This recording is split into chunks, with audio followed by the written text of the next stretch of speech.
your drawers and get rid of any old clothes that you haven't worn. You know, they're good clothes. I know they're fine. There's nothing wrong with them. But if you haven't worn them in 2 or 3 years, you're not going to wear them. Give them away.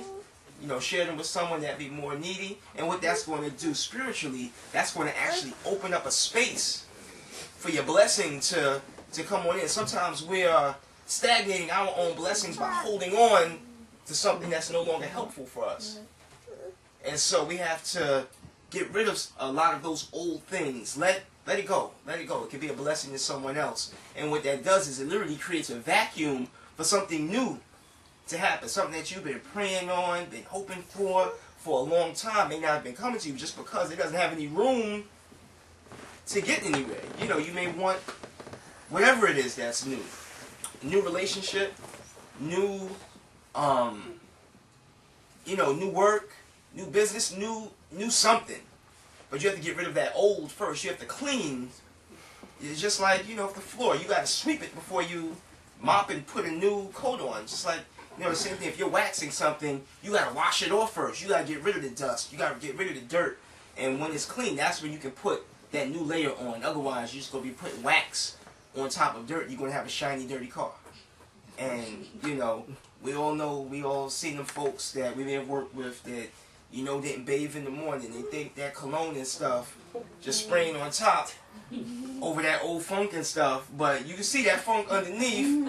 I don't care how much Egyptian musk you put on or whatever it is, it's not going to cover it up. You got to get rid of that old before you want that new, or else it's going to stink. Now, also in terms of the sun is starting to rise earlier. So now is the time also to start getting up earlier.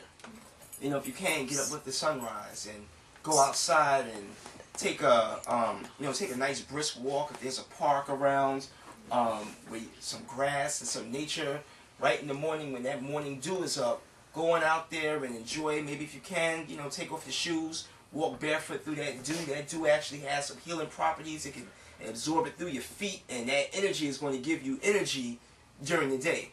Where in the wintertime, the sun rises later, so we sleep later. But now, with the spring going into the summer, we can rise earlier and enjoy the longer days of sun and just get rejuvenated. Because we folks are the sun. We're powerful during the during the summertime. That's when we feel our strongest. So we want to go out there and recharge our batteries. Another thing also with being renewed is also being open to new ideas. Instead of just being closed mentally, we want to stay open to new ideas and new experiences. Folks may present something to you that at first may be like, I don't know about that. But if we open ourselves up, this is the time to receive all of that and stay open, and you never know what can come from that. Also, as we keep our minds open and staying calm and in that meditative state of mind, we'll have different revelations that may come to us, different, eureka type things. Also, as the weather is starting to get warmer, we can wear looser clothes and let the skin breathe, let the sweat evaporate, and also feel that cool breeze blow through us. The liver organ also internally is related to the tendons and the joints and the nerves. So different like stretching exercises. During the wintertime, we're inside. It's cooler out. It's freezing out. Not even cooler. It's freezing out. And so we may have gotten stiff. May have actually gained a little bit of weight from all them yams and, ground foods and things like that. And so with that, now is the time where we can actually go out and exercise, go out and stretch to loosen up those tendons, loosen up those ligaments, and loosen up those muscles and work out that stagnancy from the winter. So with that, that'll help us to stay emotionally balanced and, not go in with the anger, not go in with the frustration, depression, sadness, and all these excess emotions that can also wear down on the body. So, with that, I'm going to stop speaking and actually open the floor up to any questions. Actually, before I stop speaking, I just want to give some different foods and things like that. So some different foods while you're going shopping, that are in season. I see your brother here is taking notes, so I guess he'll be the secretary for the family, and maybe get the information from him, or I can make that available also. Some of the foods that are in season in the springtime that also strengthen the liver: beets, corn, dandelion greens, eggplant, different types of mushrooms, squash, sweet potatoes, water chestnut, grapes, grapefruit, lemons, a fruit that's called lychee fruits, plums, raspberries, tomatoes, oats, pearl barley, sesame seeds, and sunflower seeds. And so, yeah, with that, I'm going to end with my presentation and open the floor if anyone has any questions, especially health related. Yes, sir. One question. Take a colon cleanse like every 3 months. Yes. How often you supposed to take one? Because I take one every 3 months. So, every 3 months is excellent because that's actually around the times that the seasons change. Like if you were to take a colon cleanse, like right now, the start of the spring season, at the start of the summer, of the autumn, of the winter, that's excellent, and that'll keep the body very regular. Now, I don't know what your nutrition, what your diet is like. I know some of our ancestors in like ancient Egypt, for example, would do a cleanse every month for 3 days, or just like family here might do. Some folks used to do a cleanse every week. Might take 1 day where they may actually take some herbs and things to help cleanse out their system. So every 3 months is good. Now, how long does that colon cleanse last when you take it? Well, really like mostly a week. About a week? Yeah. Yeah, that's pretty good. Yeah, that's pretty good.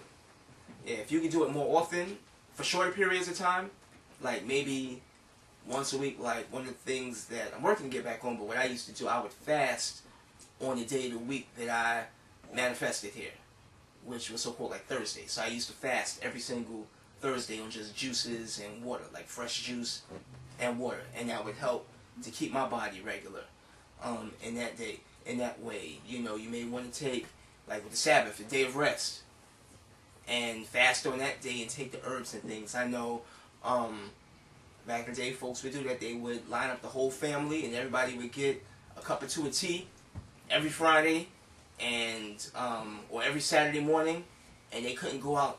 They couldn't go out and play until they went to that bathroom and got that stuff out. So, but that's a good regimen, though, to answer your question. Every 3 months is good, also. So, who's got a question first? I actually have 3. Yes. The first one is when you said corn. Yes. I was told that corn. Well, I know isn't corn hard to digest. So is that the best thing for you to take? For some folks. Yeah, for some folks, because corn is a seed. If it's not properly chewed, parts of the corn, the skin, or the even the kernel of it, for some folks can get caught. For most folks, corns is like an indigenous food. Maybe how it's prepared, it's like cornmeal, where it's crushed up, will probably be more, probably easier to digest than fresh corn. But fresh corn has all the enzymes, and so it's like, half a dozen of one, or however the saying goes, you know what I mean? Yeah, but if one has like digestive problems, I would kind of look at your own. I wouldn't generalize it per se, because some folks can eat certain foods and some folks are allergic to it. Like a lot of folks are big into the soy milk.